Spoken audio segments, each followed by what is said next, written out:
搭乘以阿里山迎宾鸟丽贝领取为设计灵感的许悦号，车厢配有专业导览，随着列车缓缓前行，感受阿里山群峰的魅力，与传说中的火车碰壁，走进水山疗愈步道，在静谧山林中静坐冥想，释放心中的烦恼，体验森林的疗愈力量。穿上雨鞋，搭乘4轮驱动小货车，爬山涉水，深入特富野部落，探访农油杂巨木群秘境，感受自然的温度与宁静。到沼平车站，近距离欣赏火车库巴，一个只有男子准许进入的地方。停车场成了猕猴乐园，天哪！胡子大王的下一步竟是不留情的抢劫。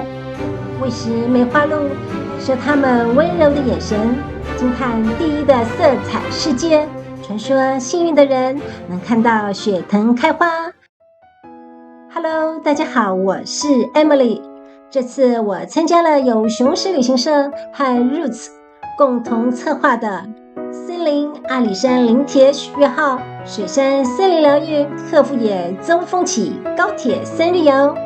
这趟旅程 Emily 终于搭上了梦想已久的许悦号，沿着百年林铁穿梭山林之间，感受到大自然带来的平静与疗愈。你是否也热爱铁道旅行呢？跟着 Emily 一起出发，亲自搭乘林铁许悦号生态列车，来一场与森林的深度对话。如果你喜欢今天的影片，欢迎订阅、按赞、分享，你的鼓励是我们制作优质影片的最大动力哦。昨天晚上睡不着，因为太期待今天终于要搭上梦寐以求的许悦号。这台充满故事感的观光列车是由百年阿里山旧火车厢重新彩绘改造而成的台湾第一台生态导览型观光列车，对 Emily 来说真的是魅力无穷，超级吸引人。这趟旅程我们是2人同行，参加的是3天2夜的行程，每人所需费用是17499元。说真的， Emily 一早就紧张到不行，生怕自己会迟到，直到顺利搭上高铁，跟上带队的郭巴领队，一颗心才放松了下来。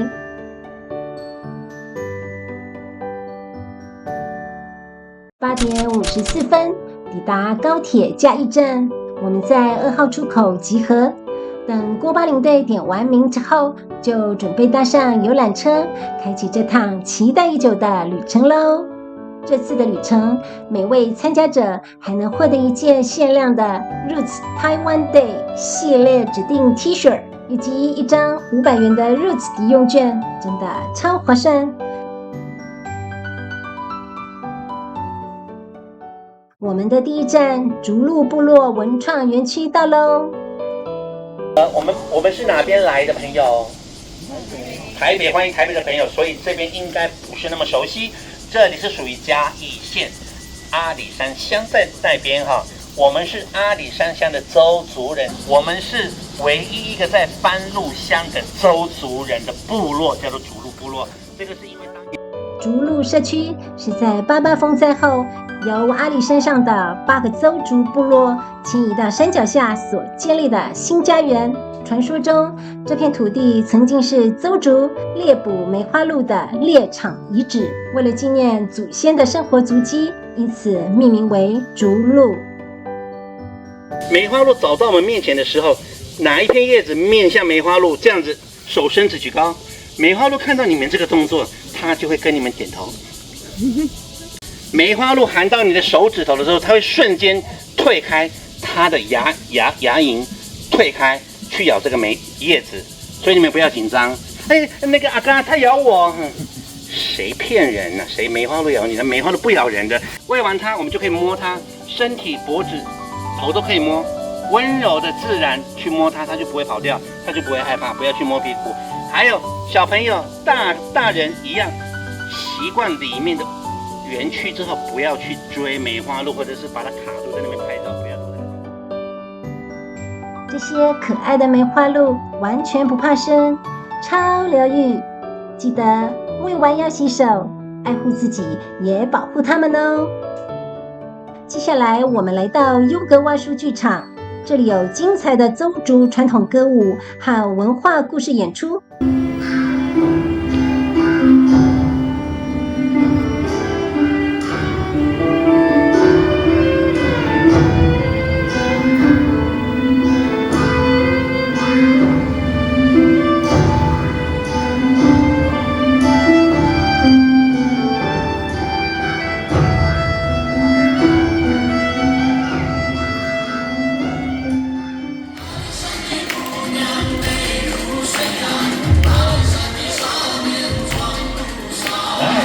手节拍不要停哦！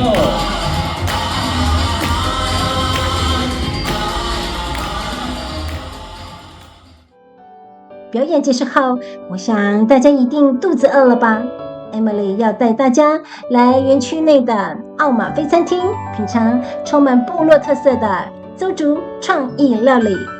Emily 最爱的是香气十足的马告烤香肠。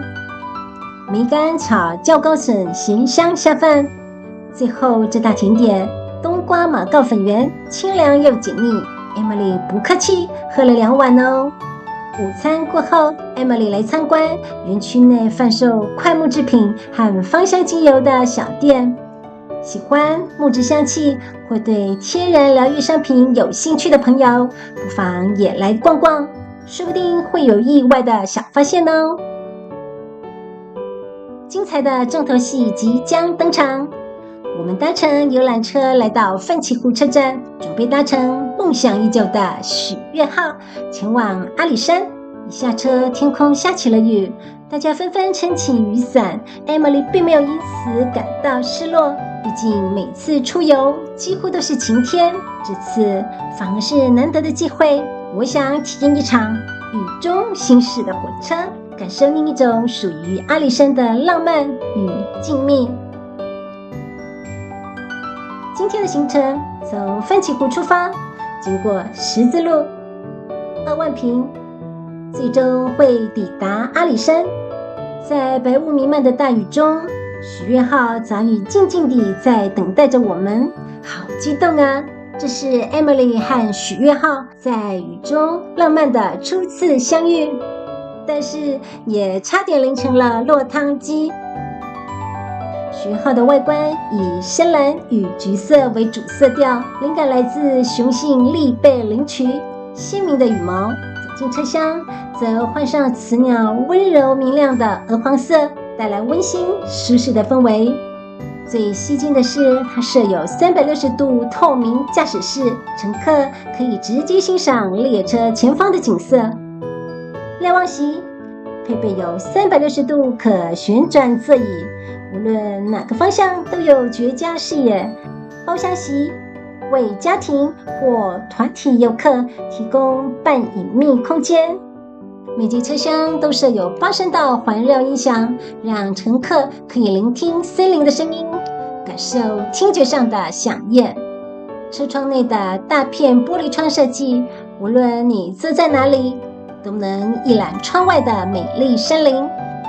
更贴心的是，每节车厢都有专业导览人员与随车服务人员，并提供全程导览耳机，让乘客深入了解沿途的阿里山生态与人文故事。别忘了还有加分的下午茶哦，红豆司康、阿里山茶软哦、紫米果子，再配上一罐阿里山小叶种红茶和一条纪念手环，真的超级疗愈。这一次 Emily 可要好好保护这份点心，不能像上次搭乘福森号一样一启动全成了在地美食。十字路车站到喽！十字路是附近地区原住民部落交通节点及货物集散地，也是离该地区各部落最近且互动最频繁的村落。阿里山公路开通后，铁路旅客减少，之后铁路邮轮列车首度开通至十字路站，带来游客，也带给社区发展愿景。我们这节车厢的导览员说，这间十字明星咖啡，它的咖啡很好喝，如果有来这里，可以进来品尝一下哦。这里还有一个赏景的秘境，就在十字路车站旁边的2楼观景台，从这里可以俯瞰整个阿里山溪谷，也可以看到十字路车站的许愿号全貌。导览人员在大家热情的催促声中，当场来一段口琴演出，请大家掌声欢迎他。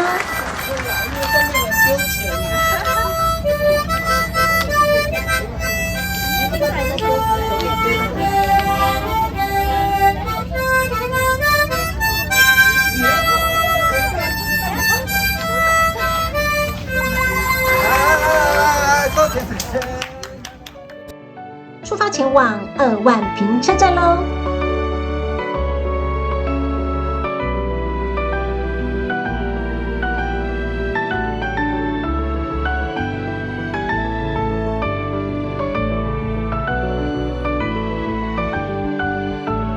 经典画面来了，阿里山火车碰壁登场。这一刻真的太感动了 ，Emily 是第一次亲眼看到这样的场景，真的超震撼。你呢？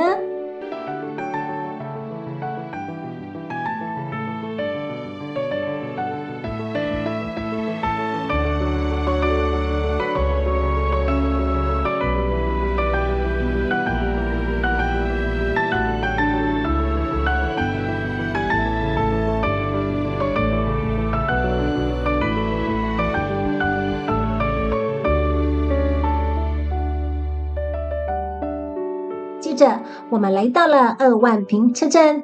2万坪这个地名源自于这里地势平坦开阔，是阿里山铁道上的重要中继站之一。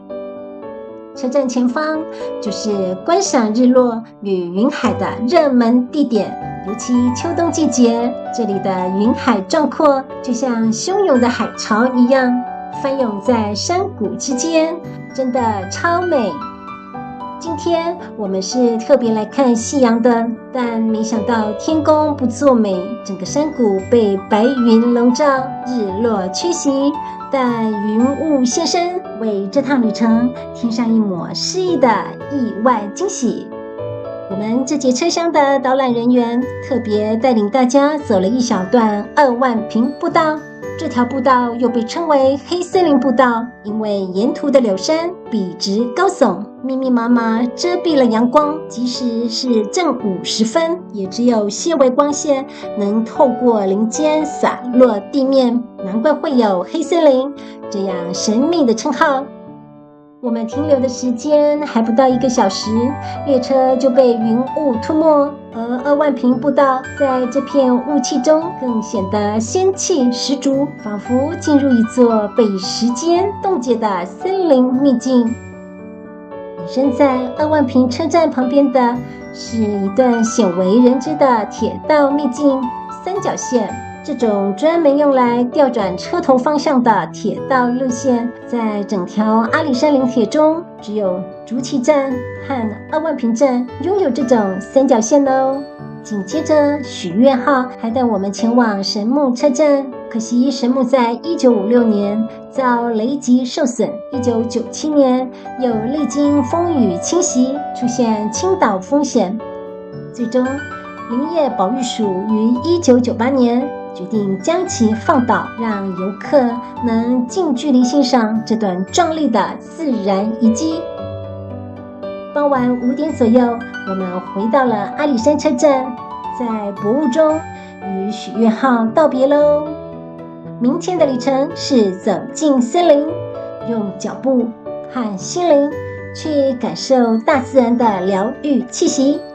我们今晚是在新星光餐厅吃合菜，在这微冷的雨中来上一顿热腾腾的晚餐，既暖心又美味。用完晚餐后，我们在薄雾中缓缓前行，走向今晚的落脚处——高峰大饭店，入住的是充满快木元素的温馨套房，温暖又舒适。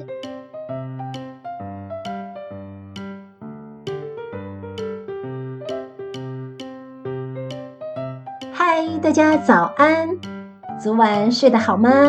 今天的行程一开始，我们会搭乘园区接驳车前往沼平车站，接着步行前往水山疗愈步道。步行途中，我们还参观了一处充满历史氛围的建筑——阿里山贵宾馆。这栋建于日治时期的贵宾馆，当年是专为日本皇族与高级官员造访阿里山时所设的住宿空间。台湾光复后，蒋中正总统也曾在1949年到1951年年间连续3年前来此地避暑。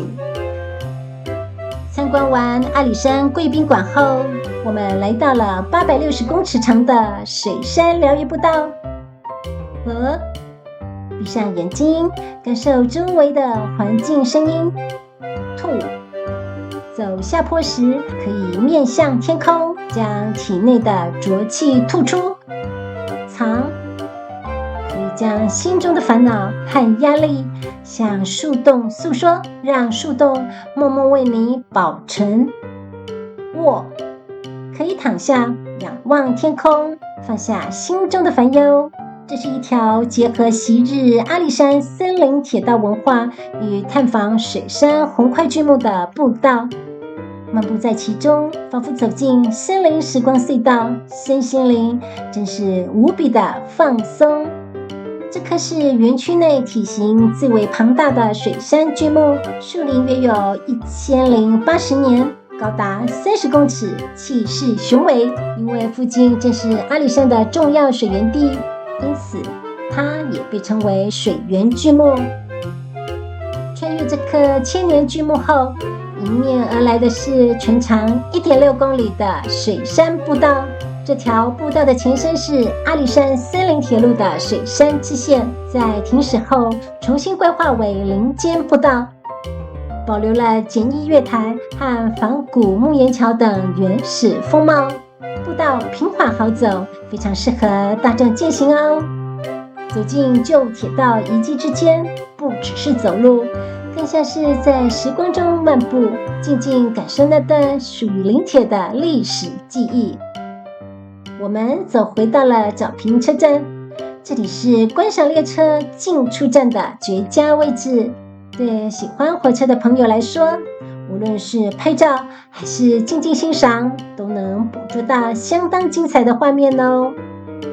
早上的行程结束后，我们在阿里山站搭乘游览车前往塔塔加游客中心用餐，为下午的林子山步道进行补充能量做好准备。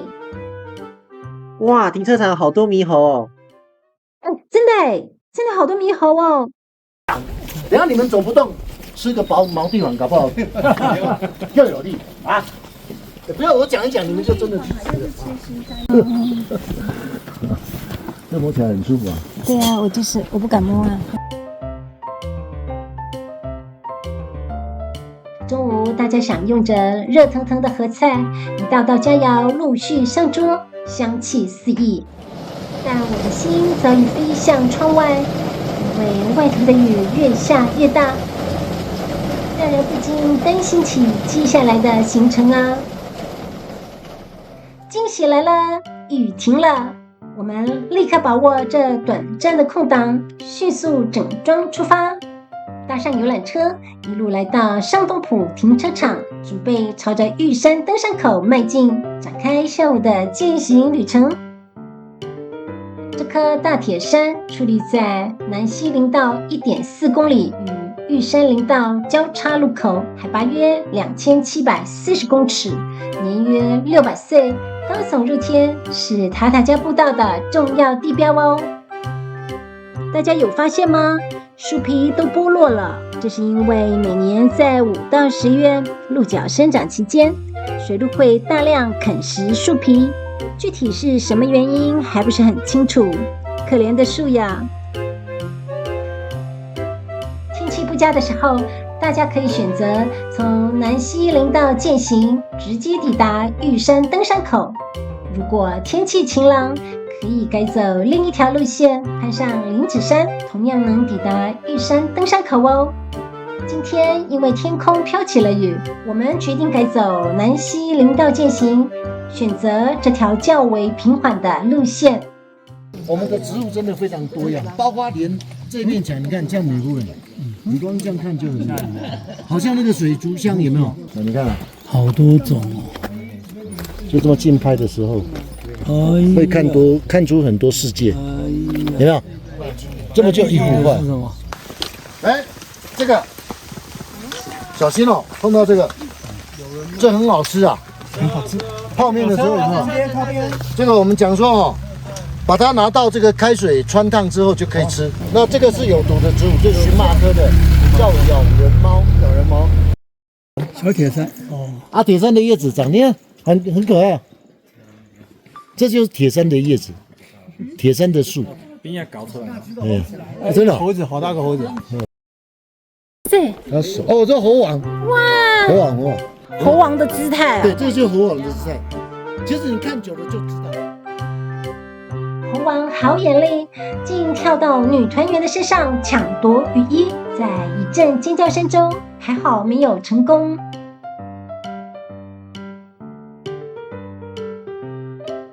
雨一直下，但我们边走边听解说，没想到就这样不知不觉中走到了玉山登山口。今天进去挑战玉山的人还真不少，看来大家都是风雨无阻的行家啊。我们不擅长爬山，所以直到玉山登山口就排队搭小巴，准备回程喽。今晚我们住在风景优美的梅园楼景观饭店，一进门，老板就贴心地准备了热腾腾的芋圆红豆汤，暖心又浓味。晚餐也相当丰富可口，让大家一整天的疲惫瞬间都被疗愈了。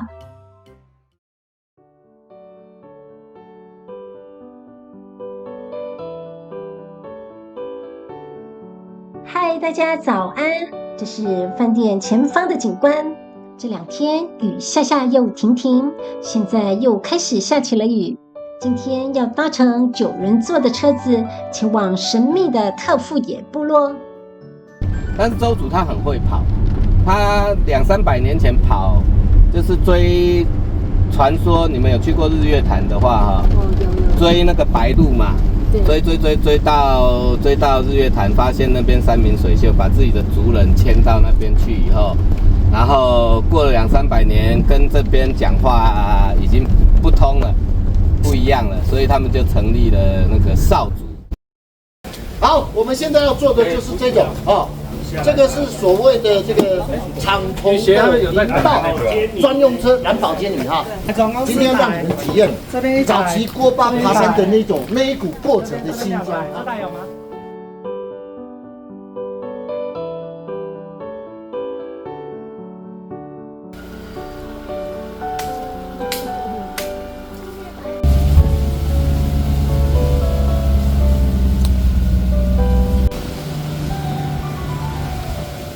就说等你煮好不什么叫，不要煮好一点呢，等以后都被你熟，这个说一点嘛。